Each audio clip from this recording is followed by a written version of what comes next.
Hi, how you doing? Justin here. Today I am with an acoustic guitar maestro. This is Pierre Bensusan, one of my favourite DADGAD guitar players, and I figured, seeing as he was here, that we might do a little tutorial and give you some tips on starting out with DADGAD. So thank you very much for coming along. Thank you for your invitation. So for somebody who's just started exploring the open tunings and they found their guitar and got it into DADGAD tuning, where should somebody start looking for chord shapes, or how should they approach it?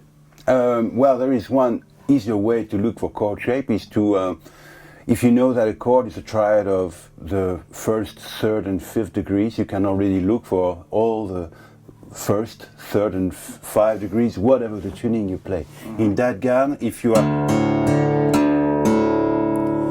When we deal with DADGAD, we already deal with a preponderance of D. We have 3 Ds, 2 A's, and this G, no third. This is why we call DADGAD a suspended fourth, a modal tuning, because the third determining the mode, the absence of third makes that there is no mode. So we call it suspended fourth. This fourth, the G, fourth, because one da da da da, that's the fourth degree of the scale. So this fourth is suspended and unresolved into a major third or a minor third. So if you are going to look for, if you want to go a little bit away from this beautiful resonant information that we have in DADGAD and that we have also in a lot of other open tunings, and if you want to start, you know, diving a little bit into the originality of this tuning, you need to study the fretboard, you need to play chords. Otherwise you end up playing a lot of open strings, and when you play chords, you are going through the chords, going to start addressing the scales, the modes, and the arpeggiated manners of playing notes. Like if you look for all the 1, 3, 5,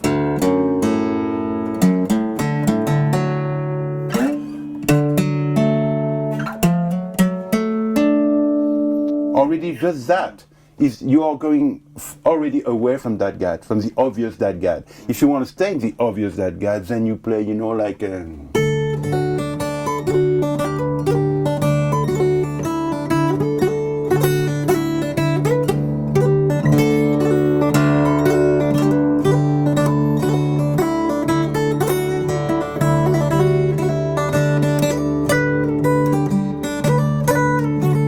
so you see my point. DADGAD is a very beautiful drone qualities that incites you to play traditional content, traditional music, Scottish, Irish, things like that. But as soon as you stop going into a chord, like a C major chord,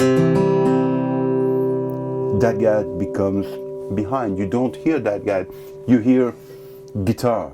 So have you, at some point, or do you recommend people making a note map of the new tuning? Because I'm just thinking, even though I know my fingerboard pretty well, suddenly presenting myself in a new tuning takes away all of the regular forms. The notes aren't where I first thought them to be, and I find that kind of beautiful, because it means that I play things that I wouldn't normally ever encounter. Yeah, I know. So is there a payoff between studying and learning and then knowing and removing that mystical... The not knowing is it's a good place to be, because you feel that you are discovering, it's very stimulating and everything. The fact of studying is a little bit like, oh, you know, austerity, like, oh, I had to study again.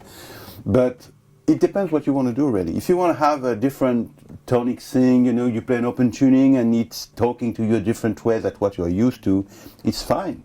And the thing is that you are not going to get very far there, but you are going to get some inspiration, some stimulation, which might, by the way, inspire you when you go back to the tuning you know.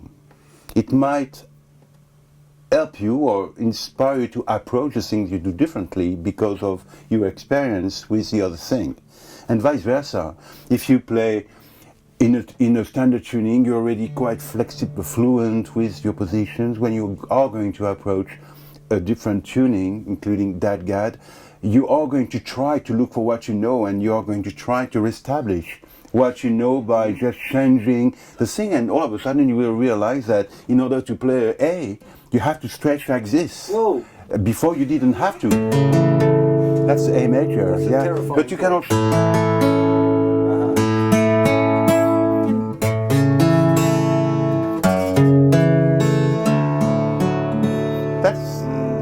no guitar tuning standard is going to give you this kind of rendition. It's going to be different. Not better, not lesser. Different, yeah? It's the resonances, though, of the strings being able to ring together. So you have all this information of open strings. Then they are like wild animals, so open strings, because they keep ringing. You know, when you have a note that you press, you touch it, you accompany its vibration, you can do the vibrato. What about? Well, first of all, you have to touch it, you have to address the touch in a way which is discreet. We're dealing with a metal thing, so, you know, a combination of flesh, nail, and accompaniment by pushing on the neck, pulling on the neck. When you push, the pitch becomes lower. When you pull, slacken the strings, right? The strings exactly. You change the tension of the string. And then you can also move the entire body so that the molecule of sound, they go out of the sound hole by grapes. So a lot of that, I manipulate the guitar a lot when I play. And because I play like a classical guitarist, I have a strap here around me like a dobro player so that I can pull the guitar away from me without and yet keep the guitar, yeah?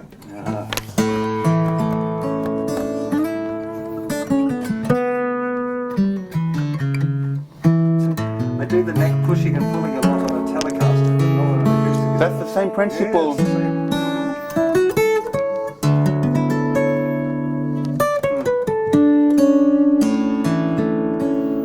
So it's difficult for me to tell you, you know, don't invest too much time in this tuning because this is my home. And I've been playing in this tuning for the last for 40 years or so, you know. So when I think, I don't think DADGAD is part of my DNA. I think standard. This is my standard tuning. So this is how I came across playing the chords, and you know. But also, if you, I think I will advise people to look for chords and not stay only on the surface of things, but to scratch a little bit.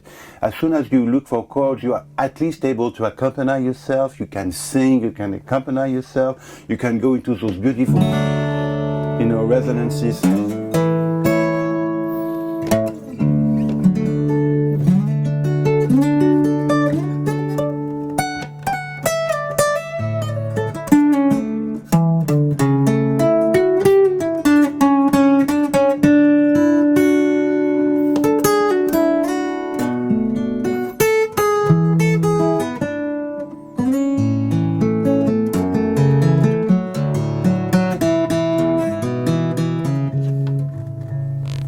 Do you remember how you started with DADGAD? What were the things you discovered when you started? Were there certain grips that you found? Because I can see it's starting to see some this. Yeah, well, the thing, this is beautiful major. The major with the fourth. It's haunting. Yeah. It's haunting. It talked to me in a way where it was very mysterious, to haunting, those resonances where, like, you know, I started to feel like I was living in a, you know, 16th or 17th century, and it was very romantic. I don't know how to say it, you know.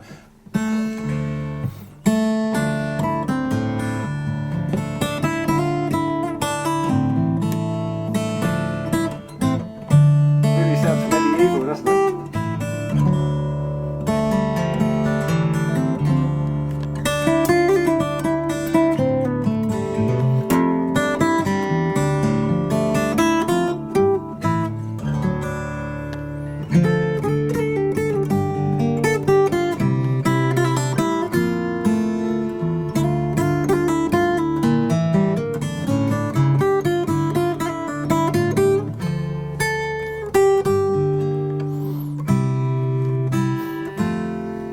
Etc. You know, and so you have a little bit to. You cannot just play the tuning because it's a different tuning. You have to fulfill. You have to feed whatever you do with your own imagination. Have you studied classical harmony? Like, because that almost sounds a little fugal, No, like a Bach Well, country motion of I played the different piano. voices. I played classical music on the piano for 4 or 5 years. I've not really studied any classical music on the guitar, but at some point I took some Bach on the guitar, I took some Debussy, some of the things that, and just to be able to manipulate my guitar differently and to see how it was working to play keyboard music on the guitar and what you have to do to make it work. Sometimes you have to change a little bit of what's written in order to adapt it on the smaller scale of the guitar, like, you know, play octaves because there are some bass that you cannot have and stuff like that. But the fact to look on a guitar to play something belonging to the DNA of another instrument inspires you to find things on the guitar which are not guitar at all related, but which are in fact are very beautiful when played on a guitar. So in other words, you have to go away from what your fingers like to do and always feed the content with something that you imaginate, like a melody that you have inside of you. And it can be played in any tuning. But this is how you will have to investigate in the tuning you are to find the notes. Like, I had this melody, you know, like, do do dee, and then it started to sound like a Bob Dylan, you know, times are changing. And that's something I found out later, because first I didn't relate to Bob Dylan. I remember singing a lot of him when I was a teenager, you know. But I didn't know that years later in my life he would come and knock at my door again and say, you remember you sang that? And so first it was there. I would have never played it on a guitar, and it's so easy to play, but it would have never occurred to me that. So it stayed there, you know, and then a melody.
leave it there. That was a beautiful song. Thank you so much for coming and sharing some insights into Thank you. DADGAD. Make sure you guys check out the links below. Pierre's got some fantastic instructional material as well, so you definitely want to check that out.